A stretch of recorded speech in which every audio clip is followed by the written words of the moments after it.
8월 2일 금요일 장마감 후 시간의 거래 종목 브리핑을 시작하겠습니다. 수많은 시간의 상승 하락 종목 중에서도 거래 대금 1억 원 이상 종목들만 추렸습니다.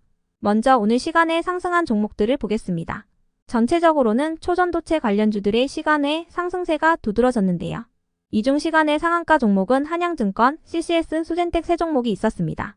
그렇다면 상위 5개 종목들의 시간의 상승 이유를 알아볼게요. 먼저 한양증권은 장마감 후 최대주주 지분 매각의 우선 협상 대상자를 선정했다고 공시하면서 시간의 상한가로 마감했습니다. 우선 협상 대상자로는 강성부 펀드로 알려진 사모펀드 운용사 KCGI가 선정됐다고 전해졌는데요. 한양증권은 공시를 통해 대주주인 한양학원을 비롯하여 백남관광 주식회사와 HBDC 주식회사가 보유한 자사지분 29.6%를 KCGI에 매각하는 안을 협상하기로 했다고 발표했습니다. 협상 금액은 2,449억 원이라고 알려졌어요.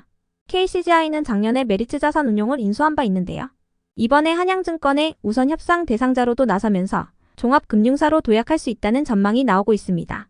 이어서 CCS와 신성델타테크를 비롯한 초전도체 관련주들이 상승했습니다. 장마감 후 진행 중이던 소송에서 CCS의 최대주주이자 항고인인 그린BTS와 컨텀포트의 주장이 일부 인용되었다는 판결문이 올라왔기 때문인데요. 지난 1월 3자 배정 유상증자를 통해 CCS의 최대주주가 그린BTS와 컨텀포트로 변경된 바 있습니다. 그리고 3개월 후 과기부는 CCS가 방송사업자라는 점을 들어 그린BTS와 컨텀포트가 가진 CCS의 지분을 처분하라는 행정명령을 내렸는데요. 이런 부분이 억울하다며 CCS는 법원에 항고했고 오늘 CCS 측의 주장이 일부 인정되었다는 판결문이 나오면서 초전도체 관련주들이 시간에 상승한 것으로 추정됩니다. 한편 휴니드와 스페코를 비롯한 일부 방산 관련주들이 시간의 강세를 이어갔습니다. 중동전쟁에 대한 긴장감이 고조되는 가운데 방산 관련주들이 강세를 이어가는 모습인데요. 하마스 지도자인 이스마일 하니의 사망과 관련하여 이란의 고위 관리들이 레바논, 이라크, 예멘 대표와 만나 잠재적 보복 방안을 논의할 예정이라고 전해졌습니다. 팔레스타인의 하마스, 예멘의 후티 반군, 레바논의 헤즈볼라, 그리고 이라크 저항단체 대표들이 테헤란에서 열리는 회의에 참석할 예정인데요. 이들은 이스라엘에 보복할 가장 효과적이고 최선의 방법을 찾을 것이라고 전해졌습니다. 이러한 부분이 지속 부각되며 휴니드가 시간의 상승세를 이어가 주었네요. 이어서 수젠텍이 시간의 강세를 이어가며 정규장에서 묶지 못한 상한가를 묶어주었는데요. 최근 한 달간 코로나로 인한 입원 환자 수가 5배 급증했다는 소식에 일부 코로나 관련주들이 시간의 상승세를 이어간 것으로 추정됩니다. 그 밖에도 수젠텍은 최근 미국 진단 임상학회에 참가하여 펜테크 제품인 슈얼리 스마트와 관련 서비스를 선보인다고 밝힌 바 있으니 참고해주세요. 다음은 오늘 시간에 하락한 종목들인데요. 전체적으로는 특별한 악재 없이 하락한 종목들이 많았습니다. 그렇다면 상위 5개 종목들의 시간의 하락 이유를 알아볼게요. 먼저 윈팩이 시간에 하락할 만한 악재는 파악되지 않았지만 오늘 반도체 관련주들이 약세를 보이면서 시간의 매도세가 이어진 것으로 파악됩니다. 윈팩은 지난 6월부터 연일 강세를 이어오면서 70%가 넘는 상승세를 보여왔는데요.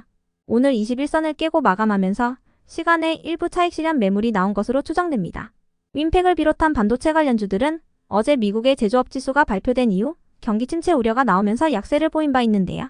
미국의 주요 기술주들이 하락하며 필라델피아 반도체 지수도 7% 하락 마감하면서 이 같은 여파가 국내 반도체 기업들에게도 미치는 모습입니다.